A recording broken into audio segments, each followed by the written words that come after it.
प्यारे मित्रों, स्वागत है आप सभी का हमारे यूट्यूब चैनल अनूप स्टडी में। दोस्तों, आज की वीडियो में हम लोग लेसन नंबर 7 के सारे न्यूमेरिकल्स सॉल्व कर पाएंगे। ठीक है, इसका जो न्यूमेरिकल्स 11 न्यूमेरिकल्स बचे हैं उसको इस वीडियो में पूरा खत्म कर लेंगे। ठीक है, तो चलिए शुरू करते हैं। 22 नंबर तक पिछले वीडियो में हम लोग सॉल्व कर चुके हैं। इस वीडियो में 23 नंबर से शुरू करेंगे। कहाँ से? 23 नंबर से। तो सुनिएगा 23 नंबर क्या कह रहा है। कह रहा है कि एक मिसाइल प्लान वेग से कम वेग से छोड़ी जा गई है। ठीक है, मतलब जो वस्तु है वो प्लान वेग से कम वेग से छोड़ी गई, मतलब वो पृथ्वी के यानी पृथ्वी से छोड़ी जाएगी तो वो पृथ्वी के गुरुत्वीय क्षेत्र में ही रहेगी। इसका मतलब वो उसका गुरुत्वीय क्षेत्र पार करके बाहर नहीं जाएगी। क्यों? क्योंकि उसको जो वेग दिया गया है प्लान वेग से कम वेग दिया गया है। तो कह रहे हैं उसकी गतिज ऊर्जा तथा स्थितिज ऊर्जा का योग होगा, धनात्मक होगा, ऋणात्मक होगा, शून्य होगा, धनात्मक अथवा ऋणात्मक हो सकता है, जो कि इसके प्रारंभिक मान पर निर्भर करता है। कौन सा ऑप्शन सही है? तो देखिए, हम लोगों ने उपग्रह की गतिज ऊर्जा निकाली थी ना। गतिज ऊर्जा क्या निकाला था हम लोगों ने? गतिज ऊर्जा E बराबर, ये टोटल एनर्जी थी। ठीक है, टोटल एनर्जी क्या थी? तो U प्लस K थी, यही थी ना। U कितना होता है? तो माइनस कैपिटल G M और क्या स्मॉल m अपान R होता है। और काइनेटिक एनर्जी कितनी होती है? तो ये भी होती है G capital M small m अपान 2R। इतना निकाले थे ना हम लोगों ने। फिर यहाँ से पूरी एनर्जी निकालते हैं, क्योंकि जो एनर्जी होती है गतिज और स्थितिज ऊर्जा, उसमें दोनों एनर्जी होती है। और दोनों एनर्जी उसके लिए क्या करती है? Total energy. दोनों को योग करेंगे तो टोटल एनर्जी का कार्य करेगा। ठीक है, कब? जब प्लान वेग से कम वेग से फेंकेंगे तब। क्योंकि जब प्लान वेग क्या होता है, हम लोग कौन सा क्वेश्चन सॉल्व करें? 24 नंबर। ठीक है, प्लान वेग क्या होता है कि प्लान वेग वह और न्यूनतम वेग होता है जिससे किसी वस्तु को फेंक दिया जाए तो वह उस ग्रह के गुरुत्वीय क्षेत्र को क्या कर जाएगा? पार कर जाएगा। लेकिन यहाँ पे उसे कम वेग से फेंका जा रहा है, मतलब वो फिर पुनः वापस पृथ्वी पे आएगा। ठीक है, तो उसमें दो तरह की ऊर्जाएं संचित होगी, एक स्थितिज ऊर्जा और एक गतिज ऊर्जा। तो वो ऋणात्मक होगी, धनात्मक होगी, क्या होती है? तो इसको सोल्व करेंगे तो आपको रिजल्ट मालूम पड़ जाएगा। तो इसको करेंगे तो क्या होगा? एलसीएम होगा हम लोग का क्या? 2R, R से R कैंसिल होगा, कितना होगा? Minus 2G capital M small m और प्लस GM स्मॉल m, यही बचेगा ना।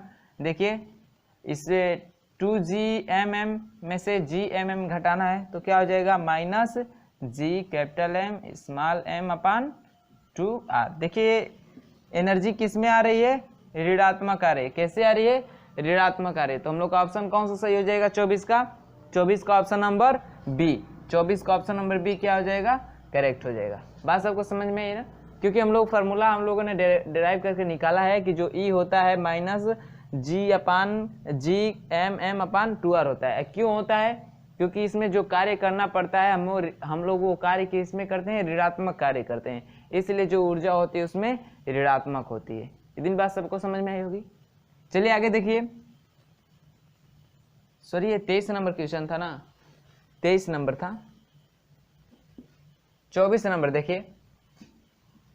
24 नंबर क्या कह रहा है?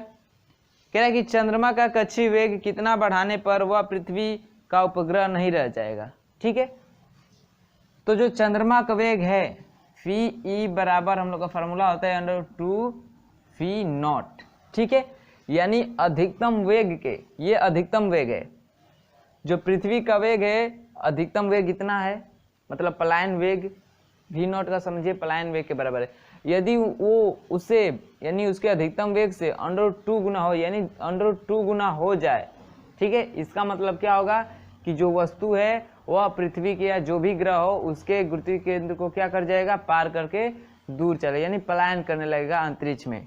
ठीक है, तो चंद्रमा का जो कक्षीय वेग है, यानी पृथ्वी के जो चारों तरफ जिस कक्षा में परिक्रमा करता है उस वेग को यदि √2 गुना बढ़ा दें तो वो क्या होगा? उस पृथ्वी के गुरुत्वीय क्षेत्र को क्या कर जाएगा? पार कर जाएगा, यानी पलायन करने लगेगा। ठीक है, तो कितना गुना? √2 गुना। तो ऑप्शन कौन सा सही हो जाएगा? 24 का option number B. Option number B, √2 गुना कर दिया जाए उसका कक्षीय वेग को तो वो क्या कर जाएगा? वो पलायन कर जाएगा, यानी वह उसके गुरुत्वीय क्षेत्र से क्या होगा, हट जाएगा, यानी उसके गुरुत्वीय क्षेत्र से बाहर निकल के पलायन करने लगेगा, तब वह उपग्रह पृथ्वी का नहीं रह जाएगा। इतनी बात सबको समझ में आई है। आगे देखिए 25 नंबर क्वेश्चन। 25 नंबर क्वेश्चन क्या कह रहा है, कह रहा है किसी ग्रह की सतह पर जी का मान निर्भर करता है। जो जी है, गुरुत्वीय त्वरण है, उसका मान निर्भर करता है। तो गुरुत्वीय त्वरण हम लोगों ने जी बराबर क्या पढ़ा है, capital G M E upon R E square, यही पढ़ा है ना। तो कह रहा है कि किसी ग्रह की सतह पर जी का मान निर्भर करता है, केवल ग्रह के द्रव्यमान पर। क्या केवल ग्रह के द्रव्यमान पर निर्भर करता है, नहीं भाई। केवल ग्रह की त्रिज्या पर, क्या केवल ग्रह की त्रिज्या पर निर्भर करता है, नहीं। कह रहे द्रव्यमान व त्रिज्या दोनों पर, जी हाँ सही बात है, द्रव्यमान और त्रिज्या दोनों पे निर्भर करता है क्या, जी का मान। किसी पृथ्वी की सतह पे जो जी का मान होता है, उस ग्रह के द्रव्यमान और उसकी त्रिज्या दोनों पे क्या करता है, निर्भर करता है। ठीक है, तो ऑप्शन कौन सा सही हो जाएगा 25 का, 25 का ऑप्शन नंबर सी क्या होगा, करेक्ट होगा। बात सबको समझ में आई होगी, नोट करिएगा। फिर हम लोग बढ़ते हैं 26 नंबर क्वेश्चन की तरफ।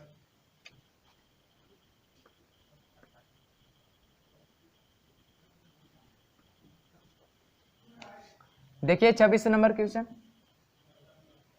कह रहा है कि दूर संचार उपग्रह संचार के एक भाग से दूसरे भाग तक निरंतर टीवी प्रयोग प्रसारित करते हैं, क्योंकि कारण क्या है। ऑप्शन ए कह रहा है कि पृथ्वी की तुलना में इसका आवर्तकाल अधिक है। दूसरा कह रहा है पृथ्वी की तुलना में इसका आवर्तकाल कम है।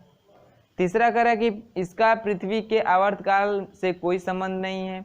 और डी कह रहा है इसका आवर्तकाल ठीक पृथ्वी के आवर्तकाल के बराबर है। तो देखिए संचार जो उपग्रह होते हैं, हम लोगों ने भू अस्थायी उपग्रह पढ़ा था, उसी को संचार उपग्रह कहा जाता है ना। तो उसकी कंडीशन हमने बताया था कि कोई जो भू अस्थायी उपग्रह होता है वो क्या होता है, उसको इस प्रकार सेट किया जाता है कि जब तक वह पृथ्वी का एक चक्कर लगाएगा, मतलब एक चक्कर मारेगा, उस समय जो पृथ्वी है अपने अक्ष पे भी एक चक्कर क्या कर लेती है, घूम लेती है। मतलब जितना पृथ्वी का आवर्तकाल होता है, ठीक है, जितना पृथ्वी का आवर्तकाल होता है उतना ही उस उपग्रह को बनाया जाता है कि वो उतने ही आवर्तकाल में वो भी अपना परिक्रमण क्या कर ले, पूरा कर ले। यही कारण है कि जो जितने भी टीवी प्रोग्राम होते हैं उनका एक ही साथ पृथ्वी के हर एक स्थानों पे उसका संचार प्रसारण किया जाता है। ठीक है, तो ऑप्शन कौन सा सही है, ना ए सही है, ना बी सही है, ना सी। ऑप्शन नंबर कौन सा सही है, डी सही है, क्योंकि जो आवर्तकाल होता है वो दोनों का, पृथ्वी का और उस संचार उपग्रह का, दोनों का क्या होता है, आवर्तकाल समान होता है। इसी कारण वह पृथ्वी के हर भागों पे जो टीवी प्रोग्राम्स होते हैं, चैनल्स जितने भी हैं, सबको एक समान डिस्ट्रीब्यूट करता है। इतना क्लियर है। चलिए अगला देखिए 27 नंबर क्वेश्चन।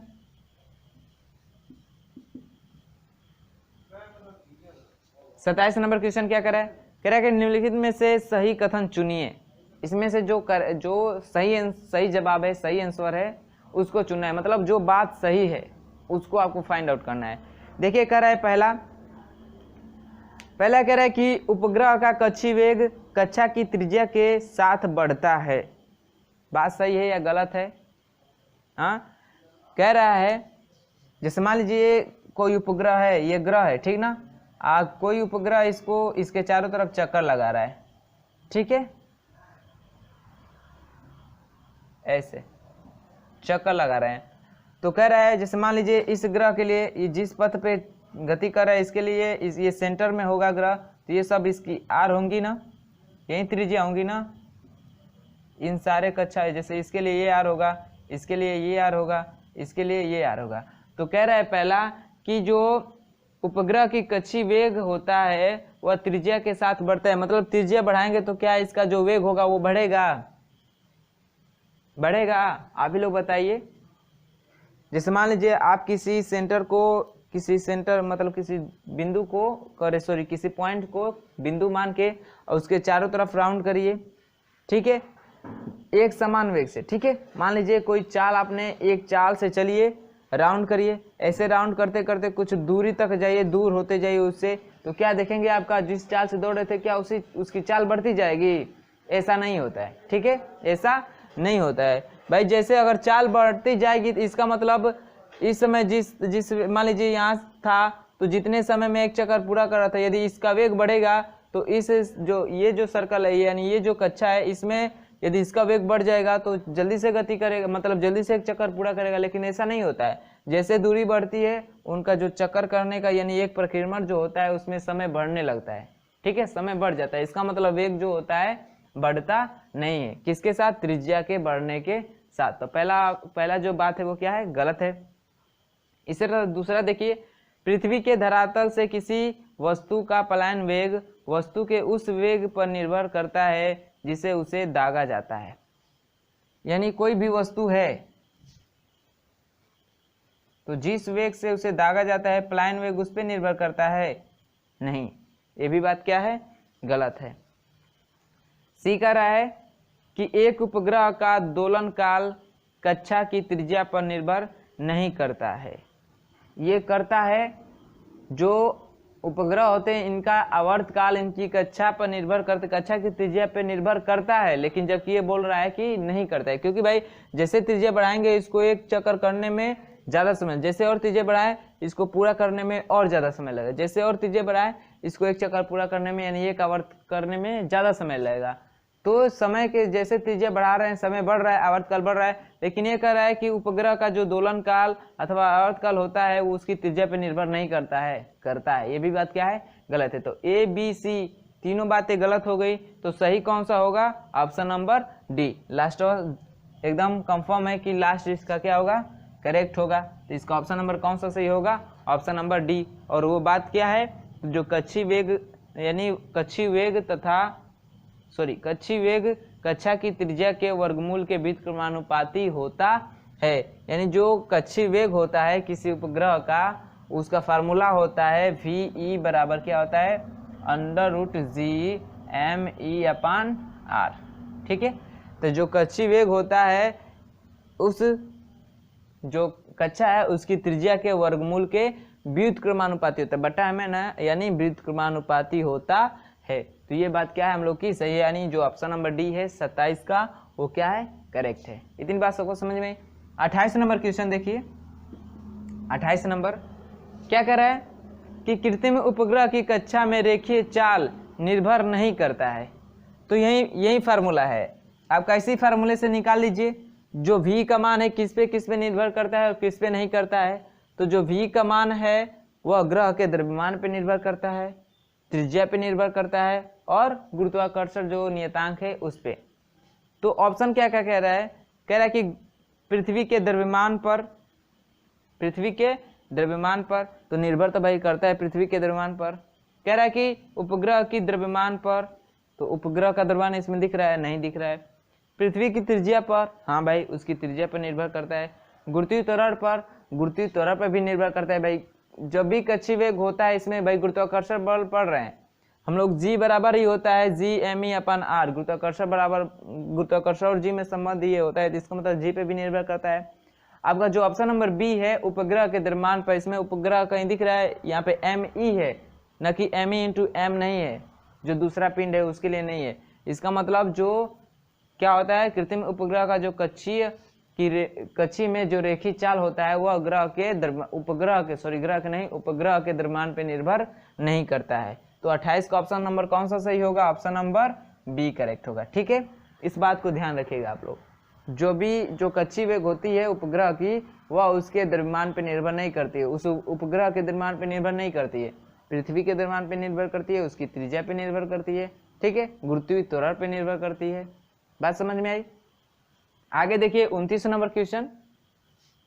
29 नंबर क्वेश्चन देखिए, कह रहा है कि एक तारे के चारों ओर किसी ग्रह का कक्षीपथ होता है। तो केपलर ने बताया था ना, क्योंकि जो सूर्य है एक तारा ही है। क्या है? सूर्य एक तारा है और उसके चारों तरफ जो हमारे ग्रह हैं, पृथ्वी है, बुध है, शुक्र है, मंगल है, बृहस्पति है, ये क्या करते हैं? इसके चारों तरफ गति करते हैं। तो केपलर ने बताया था कि जितने भी ग्रह हैं वो जो चंद्रमा का सूर्य का जो चक्कर लगाते हैं ग्रह, वो क्या करते हैं? एक दीर्घ वृत्ताकार पथ पे गति करते हैं। किस पथ पे?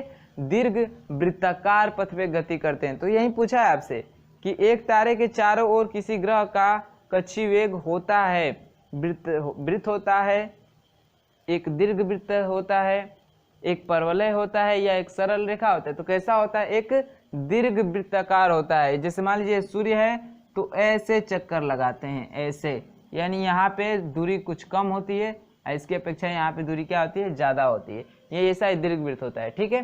तो कैसे पथ पे गति करते हैं? दीर्घ वृत्ताकार पथ पे, यानी इसका 29 का ऑप्शन नंबर कौन सा सही है? ऑप्शन नंबर बी करेक्ट है। बात समझ में आई होगी। ये बिल्कुल आसान था, सबको मालूम है। देखिए कह रहा है 30 नंबर क्वेश्चन, कह रहा है केपलर ने खोज की थी, यानी केपलर ने किसके बारे में बताया था? अभी हमने बताया कि केपलर ने किसके बारे में, उनका नियम भी हम लोगों ने 3 पढ़ा है। तो उससे क्या आपको पता चलता है कि केपलर ने कौन सा नियम दिया था, किसके बारे में? क्योंकि केपलर का पहला नियम था क्या? कि जितने भी ग्रह होते हैं सूर्य के चारों तरफ परिक्रमा करते हैं तो एक वृत्तीय पथ पे गति करते हैं, पथ पे गति करते हैं। क्या बताया था दूसरा उन्होंने? कि जो सूर्य को मिलाने वाली रेखा होती है वह समान समय अंतराल में समान क्षेत्रफल क्या करती है? तय करती है। यानी जो भी ग्रह हैं उनका जो क्षेत्रफलीय चाल होता है नियत होता है।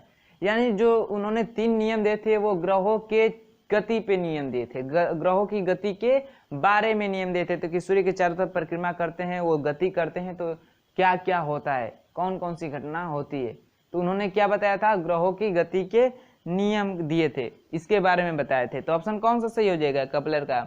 ग्रही गति के नियमों की, यानी जो ऑप्शन नंबर सी है किस क्वेश्चन का? 30 नंबर क्वेश्चन के। जो 30 नंबर क्वेश्चन है उसका ऑप्शन नंबर कौन सा सही है? Option number C. जो ग्रह होते हैं उनके गति के नियम में जो होता है नियम, उन्होंने कौन सा दिया? किसने दिया था? केपलर ने। यानी केपलर ने ग्रहों की गति के नियम के बारे में खोज किया था। इतनी बात समझ में आई? चलिए आगे देखते हैं 31 नंबर क्वेश्चन, इसको मिटाते हैं फिर देखते हैं 31 नंबर क्वेश्चन।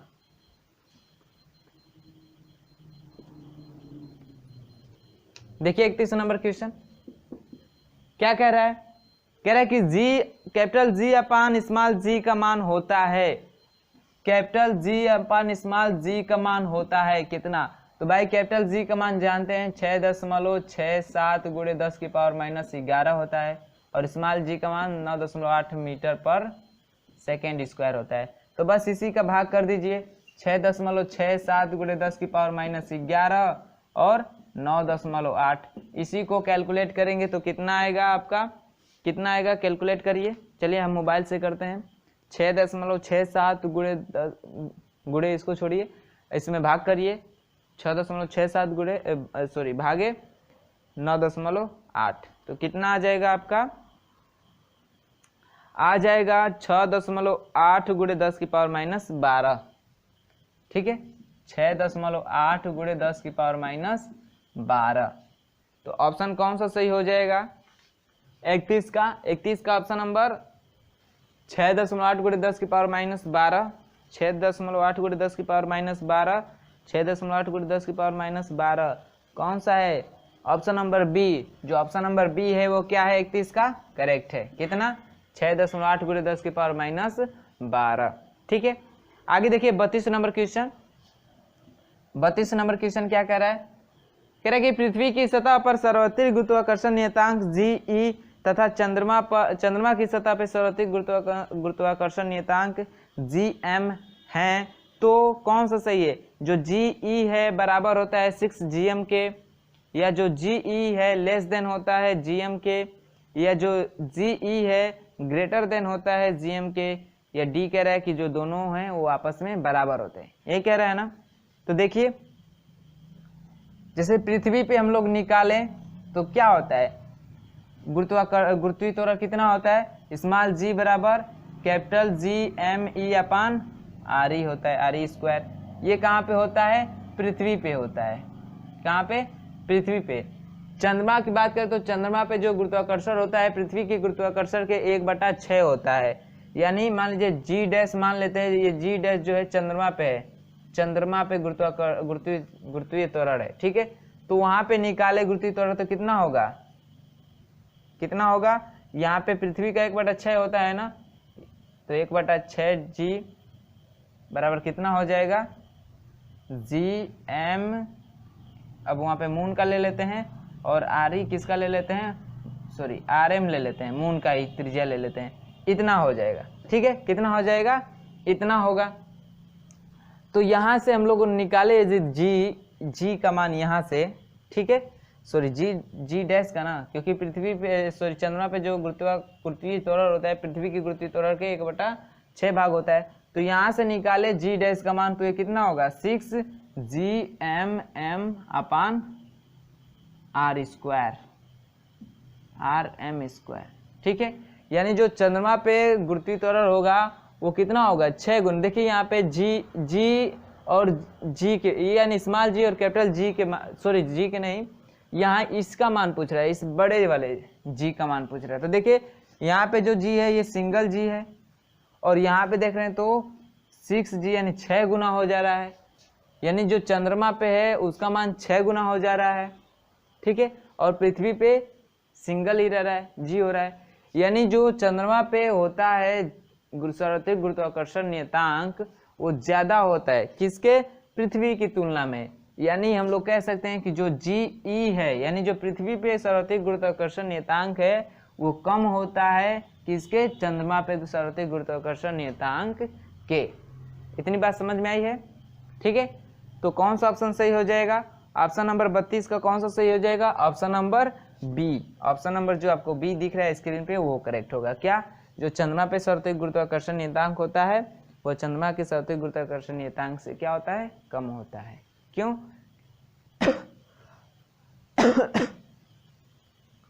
क्योंकि जो चंद्रमा पे होता है गुरुत्वीय त्वरण वो क्या होता है, पृथ्वी के 1/6 होता है। वहां से निकाले तो यहाँ पे देखिए 6 गुना हो रहा है, यानी यहाँ पे इसका गुणांक 6 है, यहाँ पे गुणांक 1 है, यानी जाहिर सी बात है इसका मान ज्यादा होगा और इसका मान कम होगा। ठीक है, चलिए देखते हैं इस लेसन का लास्ट क्वेश्चन और इस वीडियो का भी लास्ट क्वेश्चन, और इसके साथ ही ये लेसन समाप्त हो जाएगा।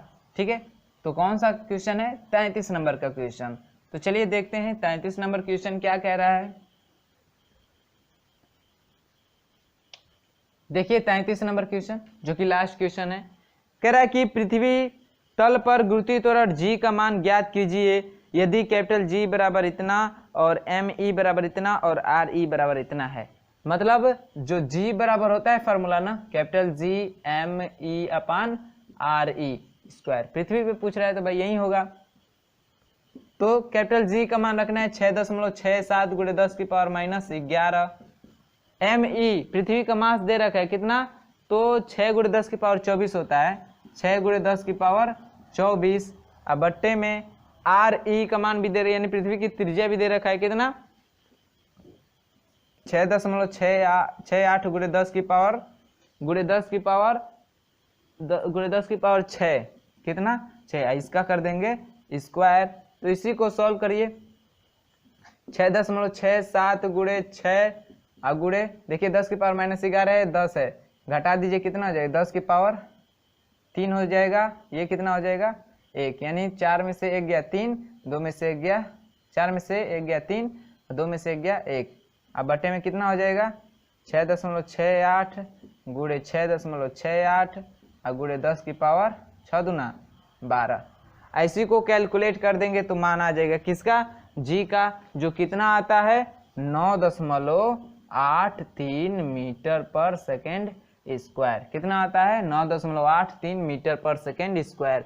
यहाँ से कटाएंगे तो यहाँ पे सिर्फ 10 बचेगा। ठीक है, और इसका सब गुणा करके सब डिवाइड करेंगे तो कितना आएगा 9.83 मीटर पर सेकेंड स्क्वायर, जो कि आपके पृथ्वी पे किसका मान है, ये गुरुत्वीय त्वरण का मान है। तो ऑप्शन कौन सा सही हो जाएगा, ऑप्शन कौन सा सही हो जाएगा 33 का 9.83, option number B. Option number B क्या होगा आपका, करेक्ट होगा। ठीक है दोस्तों, सब समझ में आया है, सारे क्वेश्चन समझ में आए होंगे और आपको वीडियो अच्छा लगा होगा तो वीडियो को लाइक करिए, चैनल को सब्सक्राइब करिए और साथ ही बेल आइकन को प्रेस करके हमारे साथ जुड़ जाइए, ताकि जितने भी हम लोग वीडियो अपलोड करें उसके सारे नोटिफिकेशन समय से आपको मिलते रहें। तो चलिए आगे हम लोग पढ़ेंगे अब प्रकाश के लेसन। ठीक है, प्रकाश के लेसन में मिलेंगे, प्रकाश वाले चैप्टर को पढ़ेंगे, जिसमें से एक चैप्टर हम लोगों ने पढ़ा है, उसका सेकेंड चैप्टर हम लोग क्या करेंगे, स्टार्ट करेंगे। तो चलिए मिलते हैं अगले वीडियो में, तब तक के लिए बाय बाय, धन्यवाद।